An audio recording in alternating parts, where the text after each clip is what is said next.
प्यारे दोस्तों नमस्कार, स्वागत है आपका न्यून क्लासेज के गजब चैनल पे, जहां हम कॉन्सेप्ट को एक अलग लेवल पे ले जाके समझते हैं। तो आज का क्वेश्चन देखते हैं और बहुत ही अच्छे से है ना एक कॉन्सेप्ट भी डेवलप करेंगे कि यदि हमारा पेरीमीटर परिमाप समान होता है तो अलग अलग जो आकृतियां होती है, ट्राइंगल, क्वाड्रिलेटरल, चतुर्भुज, पंचभुज और स्क्वायर, सर्कल, इनमें जो एरिया उनका क्या रेशो बनता है और कैसे हम उसको अप्लाई करेंगे। ठीक है ना। तो कॉन्सेप्ट देखते हैं। सबसे पहले ये बोलते हैं कि एक स्क्वायर और एक सर्किल का पेरीमीटर सेम है। स्क्वायर का एरिया दे रखा और ये सर्किल का दे रखा है, स्क्वायर का पूछा है। इससे पहले एक छोटा सा कॉन्सेप्ट देखते हैं। ठीक है ना। और देखो इस पैटर्न पे आएगा, फिर ये एक बेसिक तरीका है, बेसिक से भी मैं सोल्व करके समझाऊंगा। ठीक है ना। मैं पहले पूरा बता देता हूँ। दूसरा, एक पेरीमीटर के बाद ट्राइंगल की संख्या पे अभी क्वेश्चंस आ रहे हैं नए, तो ये मैंने बहुत पहले ही करवा दिया था, तो जो बच्चे नए हैं उनको जरूर देखना चाहिए। ठीक है। और एक इनके साथ जब आपके पास है दो भुजाएं दी हो तो त्रिभुज कैसा है, जब हमारे पास केवल दो साइड्स दे रखी हो ना, तो हम कैसे बताएंगे कि वो अधिक कोण है, न्यून कोण है या समकोण है। ठीक है। ऑब्टूज है, ठीक है। आ जाओ।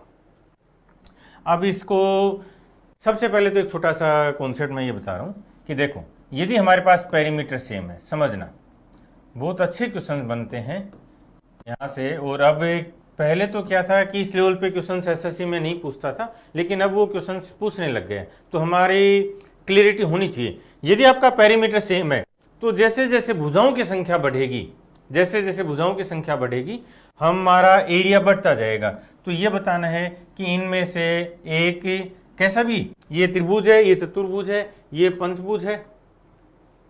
ठीक है ना। और ये हेक्सागन है और ये सर्किल है। ठीक है ना। तो इनमें सबसे ज्यादा एरिया किसका होगा? हमने क्या किया कि सबका परिमाप सेम है, यानी एक रस्सी मान लो हमारे पास एक रस्सी है और उस रस्सी को हमने पहले त्रिभुज बनाया, फिर उसी से हमने चतुर्भुज बनाया। तो इनमें क्या सीक्वेंस बनेगी, जैसे जैसे भुजाएं, ठीक है ना, नंबर ऑफ साइड्स बढ़ेंगी, एरिया अपने आप ही बढ़ता जाएगा। पहला रूल ये है। दूसरा रूल ये है कि यदि हमारे पास मान लो सारे त्रिभुज ही बने हो, कोई समकोण त्रिभुज है, कोई विषम बाहु है, कोई समद्विबाहु है, अलग अलग तरह के त्रिभुज बन सकते हैं ना, तो जहां पे सिमिट्री, ठीक है ना, सिमिट्री मैक्सिमम होगी वहां पे एरिया मैक्सिमम होगा। तो यदि हमारे पास केवल त्रिभुज होंगे सारे के सारे, ठीक है, तो इन त्रिभुजों में सबसे ज्यादा एरिया किसका होगा? समबाहु त्रिभुज का। ठीक है, क्योंकि इसमें सिमिट्री मैक्सिमम, तीनों भुजाएं समान है और तीनों एंगल समान है।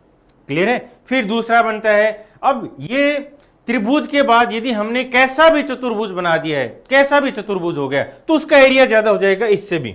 ठीक है ना। याद रखना, अच्छे कॉन्सेप्ट बनेंगे। आओ, लेकिन अब मान लो आपके पास सारे चतुर्भुज बने हुए हैं अलग अलग तरह के, ये पैरेललोग्राम है, कोई रोम्बस है, ये आयत है, ठीक है ना, और ये स्क्वायर है। तो किसमें सबसे ज्यादा सिमेट्री है? स्क्वायर में, वर्ग में सबसे ज्यादा सिमेट्री है, क्योंकि चारों भुजाएं और चारों कोण बराबर हैं। तो जब केवल हम चतुर्भुज की बात करेंगे तो स्क्वायर में एरिया मैक्सिमम होगा, फिर पंचभुज हो जाएगा, और वर्ग में एरिया सबसे ज्यादा होता है यदि परिमाप समान होता है। तो क्यों? क्योंकि इसमें जो साइड्स हैं वो कितनी हो जाती हैं? अनंत हो जाते हैं, इनफाइनाइट साइड्स हो जाती हैं। तो सबसे ज्यादा एरिया सर्किल का बनेगा। एक चीज क्लियर हुआ ये? ठीक है ना। इस पे और अच्छे क्वेश्चंस करवाऊंगा। कैट में तो बहुत अच्छे लेवल पे कॉन्सेप्ट बनते हैं, क्वेश्चंस आए हैं, तो कभी मैं आपको जो लंबी क्लास लूंगा उसमें वो करवा दूंगा। ये आपको जरूर देखना है, ये भी आपको देखना है। और अब बेसिक पे आते हैं। देखो बेसिक पे आना, बेसिक कॉन्सेप्ट से सोल्व करना, और जो बेसिक से करना और कॉन्सेप्ट पे करना दो अलग चीजें। ठीक है ना। बेसिक क्या है आओ समझते हैं। ठीक है ना। ये बेसिक है, इसको मैं समझा रहा हूं। ये एक बार दोबारा देख लो, क्वेश्चन क्या था हमारा। ये बोलता है कि एक स्क्वायर है और एक सर्कल है, दोनों का पेरीमीटर सेम है। जो सर्किल है उसका एरिया 2464 है, तो स्क्वायर का एरिया पता करना है। ठीक है ना। यदि आपके पास कॉन्सेप्ट समझ में आ गया ना तो 2 सेकंड में उड़ा दोगे। अभी करवाऊंगा एक क्वेश्चन और करवाऊंगा, यहां पे मैं समझा रहा हूं, नेक्स्ट क्वेश्चन में हम फास्ट उड़ा देंगे। देखो ये बोलता है इसका एरिया क्या होगा, तो पाई आर स्क्वायर है 2464, तो ये हो जाएगा 22/7 आर स्क्वायर 2464, ठीक है ना। इनको इधर ले आओ तो आर स्क्वायर हो जाएगा 2464, 22 नीचे आ जाएगा, 7 ऊपर चला जाएगा, 22 से भाग देते हैं इसको, ठीक है ना। एक बार जाएगा 22, 2 कैरी आ जाएगा तो 26, एक बार दोबारा गया तो 4 आ गया तो 114 हो गया, नहीं 2 ही आ जाएगा ना, 22 दूनी 44, 112 गुना 7 हो गया, ठीक है ना। तो आर की वैल्यू क्या हो जाएगी, 112 को क्या लिख सकते हैं 16 इंटू 7 इंटू 7, तो 4 इंटू 7, तो रेडियस आ गई 28, ये रेडियस आ गई। तो यहां से हम पेरीमीटर, ये रहा, ये रेडियस फाइंड किया इसने, यहां से हम पेरीमीटर फाइंड कर सकते हैं 2 पाई आर, तो ये 176 हो जाएगा।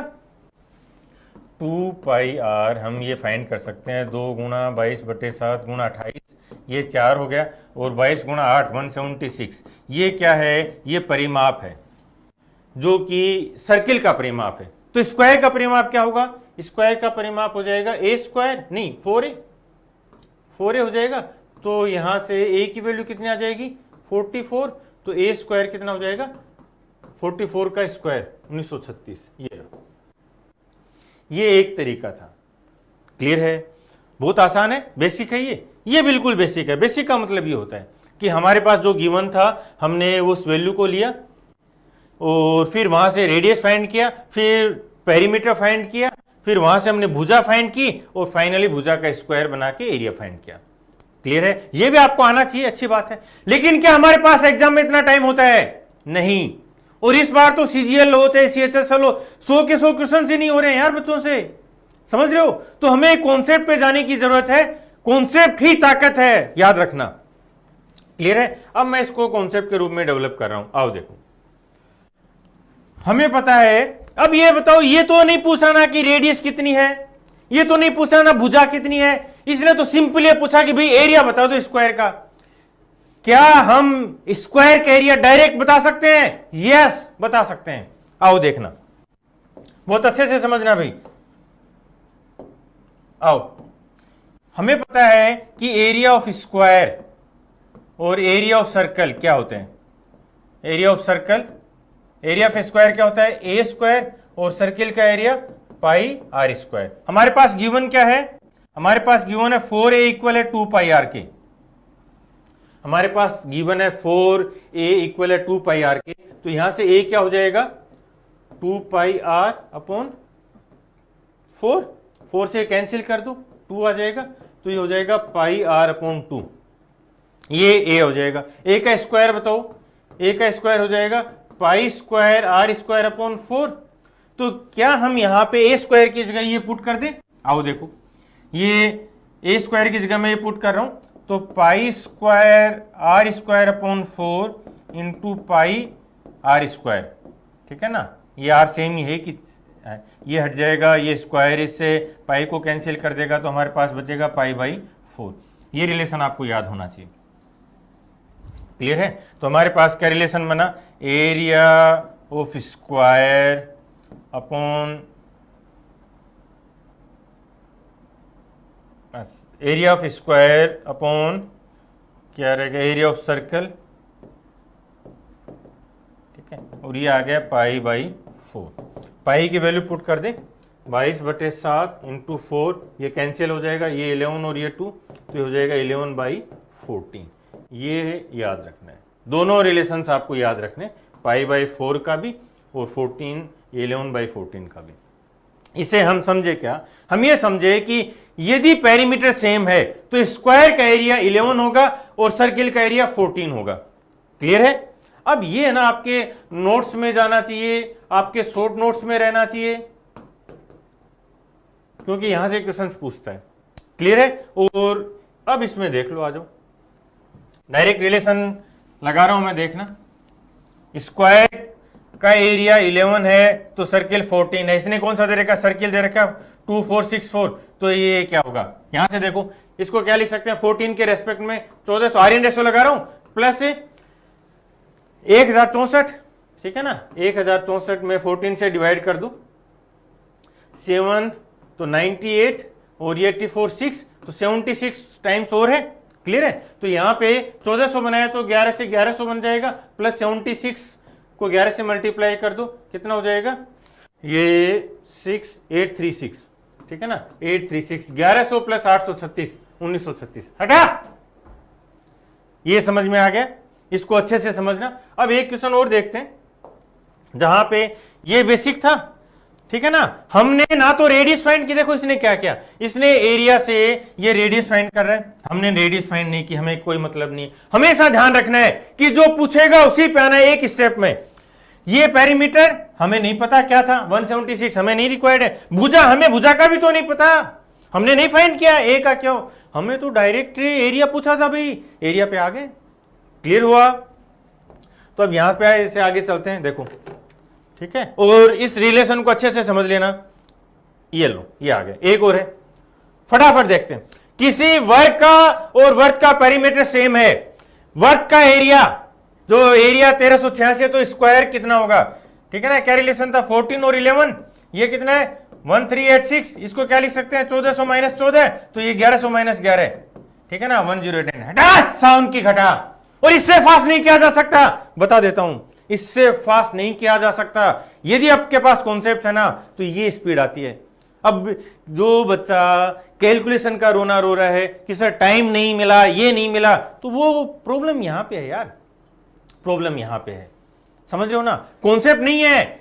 जो बेसिक सॉल्यूशन होते हैं उसमें देखो हमने 3 स्टेप अलग फाइंड की। हमने सबसे पहले रेडियस फाइंड की, रेडियस से हमने पेरीमीटर फाइंड किया, पेरीमीटर से हमने भुजा फाइंड की, और भुजा से हमने एरिया फाइंड किया, जबकि ये तो एक स्टेप में आना था। क्लियर है? और एक स्टेप में भी मैंने, यदि मान लो आपको रिलेशंस नहीं पता हो, तब भी मैंने एक स्टेप से मैं कैसे फाइंड करना है वो समझा है। और यही वो पावर है जो आपको गेन करना है। देखो कई बार बच्चे सोचते हैं कि सर ये चीजें कैसे सीख पाऊंगा, या आपने कैसे सीखी। भाई मेरा बहुत लंबा नॉलेज है यार, 15 साल हो गए मुझे इस लेवल पे, समझ रहे हो ना। तो उन जो मैंने करवाया है उस पे आप फोकस करो, कॉन्सेप्ट को समझो, और वहां से स्पीड आएगी।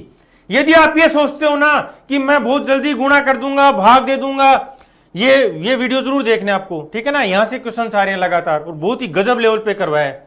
अब यदि कोई बच्चा सोचता है कि यार मैं गुणा जल्दी नहीं करता, भाग जल्दी नहीं देता, और इसलिए मेरी स्पीड धीरे है, तो गलत सोच रहा है यार, सीरियसली वो गलत सोच रहा है। ताकत है कॉन्सेप्ट, कॉन्सेप्ट से स्पीड आएगी, ठीक है। एक बार दोबारा रिपीट कर रहा हूं, आ जाओ। आर्यन रेशो क्या है वो भी समझ लो, ठीक है ना। हमें पता है कि यदि वर्ग का एरिया 11 है तो जो सर्कल उसका एरिया 14 होता है। इसने 14 की वैल्यू दे रखी है ये, तो ये वैल्यू क्या होगी। अब ये हम ना इनकी रिलेशंस को समझते हैं, और आर्यन रेशो मैंने बहुत सारे जो क्लासेज हैं यूट्यूब पे भी खूब पढ़ी हैं, उनमें समझाया है, तो इसको आप समझ लेना, बहुत हेल्प करेगा आपकी कैलकुलेशन में। तो हम इनकी रिलेशंस को तो देख रहे हैं यार। रिलेशंस पे हमें क्या मिला यहाँ पे देखो, इसको हम क्या लिख सकते हैं, 1400 माइनस 14 लिख सकते हैं ना। तो जो हमने 14 के साथ किया है वही तो हम 11 के साथ करेंगे। तो ये क्या हो जाएगा, 14 का 100 टाइम्स तो 11 का 100 टाइम्स, माइनस 14 तो माइनस 11, ठीक है ना, 1089। हटा, यही ताकत है। और जो मैंने पढ़ाया है आप उनके नोट्स बनाते चलो, बहुत अच्छे से चीजों को रिवाइज करते चलो। जितने अच्छे आपके नोट्स होंगे, जितने अच्छे रिविजन्स होंगे, उतने ही आपकी स्पीड आएगी। और आगे भी और गजब कॉन्सेप्ट देता रहूंगा। तो सभी बच्चे लाइक करना, सब्सक्राइब करना और दोस्तों के साथ शेयर करना। Thank you.